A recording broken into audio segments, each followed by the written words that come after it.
saya masih ting-ting.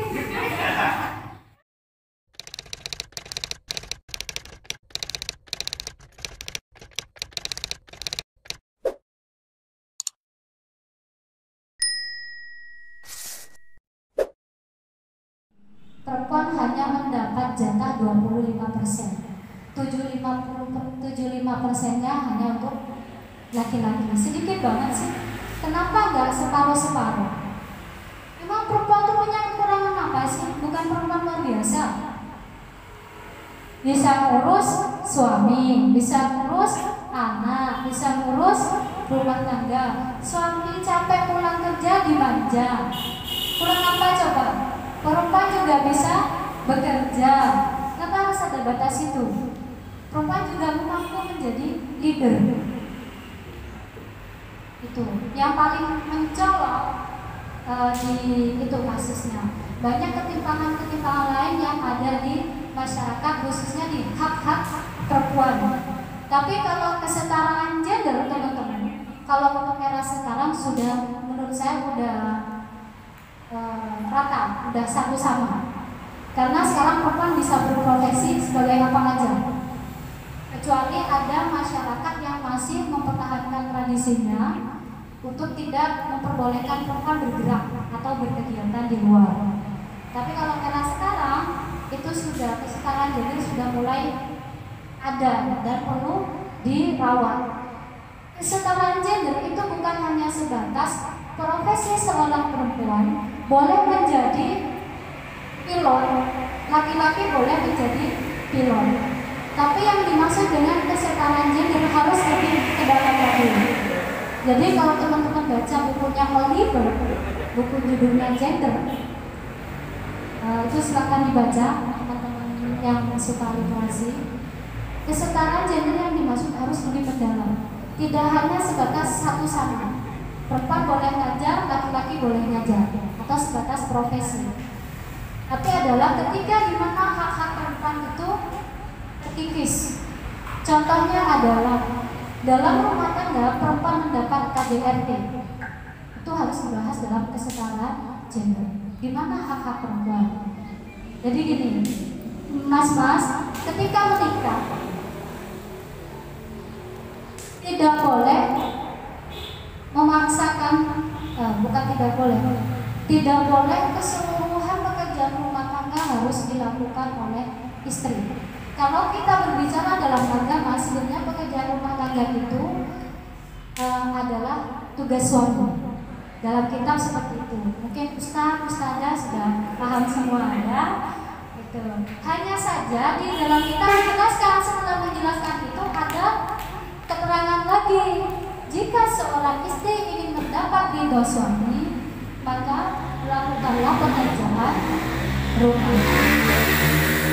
Tapi seorang istri ketika sudah menjadi istri mengerjakan pekerjaan rumah, jangan merasa menjadi seorang pembantu. Itu bagaimana cara menghormati suami. Seorang istri berhak mendapat kecupan, berhak mendapat kasih sayang. Nah, kalau bilang kecupan, mikirnya Karis ini kemana-mana. Kecupan bisa diketik di tangan. Oh, nanti kita buat sekolah gender ya, bahas lebih dalam. Karis nanti wajib ikut. Seorang suami juga berhak mendapat panjangan dari seorang istri. Apalagi kalau pulang kerja, istri wajib dandan cantik, wajib berpenampilan indah. Lah Kaila sama Pak Abdi gimana? Sama-sama berangkat bareng, pulang bareng. Itu tantangannya di situ kalau jadi perempuan yang berkarir. Bahkan saya itu karena saya ngajar di UIN daring, di UIN itu sambil cuci piring sambil daring. Gimana emang sudah pekerjaan seorang istri, kemudian ada kewajiban mengajar, sambil cuci piring sambil daring. Mahasiswa, wah, apa bukan idaman, inspirasi ya. Wah, perempuan inspiratif kayaknya. Kalau bisa mbak, suami saya yang kerjakan. Tapi suami saya kerja, ada ada retak di dinas waktu itu, jadi tidak membantu. Jadi bantuan rumah tangga itu lika-likunya banyak, gak hanya sebatas akad nikah siap bulan madu selesai. Waduh, jangan salah, berantemnya juga banyak, tapi romantisnya lebih banyak lagi. Nah itu kalau populasi itu Mbak. Jadi lebih tepatnya ketimpangan sosialnya untuk perempuan itu. Berarti di sini kalau untuk populasi itu para perempuan dan laki-laki itu memang sudah kodratnya ya Kak ya, sudah kodratnya dari tentukan Tuhan, dari Tuhan kita. Saya ingatkan lagi ya untuk para laki-laki ya, karena sebenarnya pekerjaan rumah itu merupakan tugas dari seorang laki-laki. Tapi jika kita sebagai seorang perempuan ingin mendapatkan ridho dari suami, silahkan dibantu suaminya untuk mengerjakan pekerjaan rumah. Jadi kalau seandainya istrinya capek ya boleh ya Kak ya dipijetin gitu ya Kak ya. Itu bukan menurunkan derajat lagi, tapi itu kalau dalam rumah tangga jangan baper ya Mas Ahmad. Itu hal-hal romantis loh, tidak menurunkan derajat laki-laki sama sekali, itu hal-hal romantis. Bahkan cuci piring sambil pelukan sama suami itu romantis. Jadi maksud saya adalah jangan sampai laki-laki berpikir ketika membantu seorang istri itu derajatnya turun, merasa lebih berada di bawah seorang perempuan. Tidak, perempuan juga harus tetap menghormati suami. Baik, ini Kak ada lagi Kak yang mau ditanyakan. Nah gini Kak, jadi kalau menurut Kak Ella, perempuan yang seperti apa sih yang diharapkan oleh bangsa kita, bangsa Indonesia Kak? Oke. Kalau teman-teman kenal Raden Ayu Kartini, betapa beliau memperjuangkan istilahnya gini, habis gelap terbitlah terang. Itu kan yang diperoleh dari hasil perjuangan Raden Ayu Kartini untuk perempuan-perempuan Indonesia. Karena memang tradisinya pada saat itu bukan di dapur. Tapi tidak semua negara perempuan di dapur. Ada saat itu. Tidak semua negara, hanya tradisi kita, perempuan harus di dapur. Betapa beliau memperjuangkan itu. Sebenarnya ada lagi yang lebih ekstrim, seorang perempuan yang berjuang taruhan nyawa. Siapa kira-kira? Pahlawan perempuan.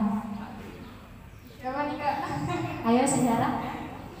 Cut Nyak Bagaimana Cut Nyak memimpin melawan penjajah Belanda yang menyerang Aceh pada waktu itu.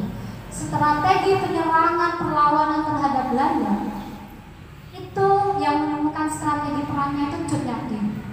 Cut Nyak menjadi leader, pasukannya itu laki-laki. Di mana ada ketimpangan perempuan di sini? Jadi leader.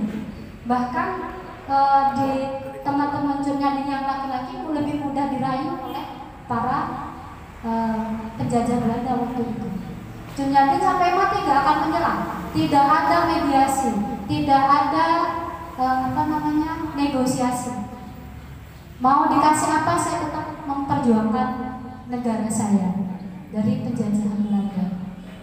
Strategi perang itu ada bukunya, ada filmnya. Silakan teman-teman baca. Bagi saya, apa sih yang harus dilakukan perempuan Indonesia untuk bangsa? Irula Cut Nyak dan Raden Ayu Kartini dan pahlawan-pahlawan lainnya. Laki-laki juga begitu, bukan berarti laki-laki harus istirahat. Ya. Nanti laki-laki harus pensiun, perempuan yang harus berjuang. Tidak, begitu. Nah, sebenarnya kalau kita berbicara perempuan itu panjang. Apalagi saya seorang perempuan banyak yang ingin disampaikan, tapi kita batasi sebatas literasi di sini. Oke. Jadi gini, ketika bangsa, apalagi di era sekarang, kita sudah tertinggal 10 langkah dari negara-negara lain.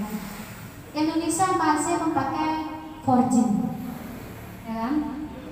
Luar negeri sudah 6G kecepatan internet, sudah tertinggal jauh, bahkan di atas itu.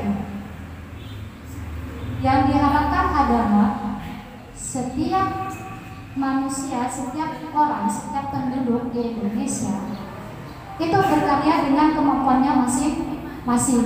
Jadi nggak ada tolak ukur harus IQ tinggi, harus nilainya tinggi. Bukan berarti enteng ya yang mahasiswa kita, enteng dengan nilai ya. Tapi itu juga perjuangan yang harus diperjuangkan. Karena prinsip nilai ijazah itu digunakan ketika teman-teman misalnya jadi kepala dinas misalnya, atau bupati atau apa, itu akan dipertimbangkan. Kalau secara aturannya, kalau praktisinya kurang tahu juga. Jadi itu. Kalau teman-teman menganggap kita berkarya batasannya pinter, nilai yang tinggi atau IQ yang tinggi, itu keliru. Karena setiap orang itu mempunyai skill masing-masing. Itulah kenapa saya hanya aktif di 2 pergerakan perdamaian dan anti korupsi, karena kemampuan saya di situ. Teman-teman kemampuannya apa? Yang medis misalnya, kemampuannya desainer, kembangkan. Kemampuannya bernyanyi, saya masih ting-ting. Yang laki-laki kemampuannya merayu, oh jangan ya, kayak perempuan jangan, nggak boleh. Boleh, tapi untuk tujuan positif, ya, bukan untuk membodohi perempuan. Jadi lembaga kesetaraan gender juga ada di situ. Jangan mau dirayu-rayu laki-laki hanya untuk dimanfaatkan hal-hal negatif.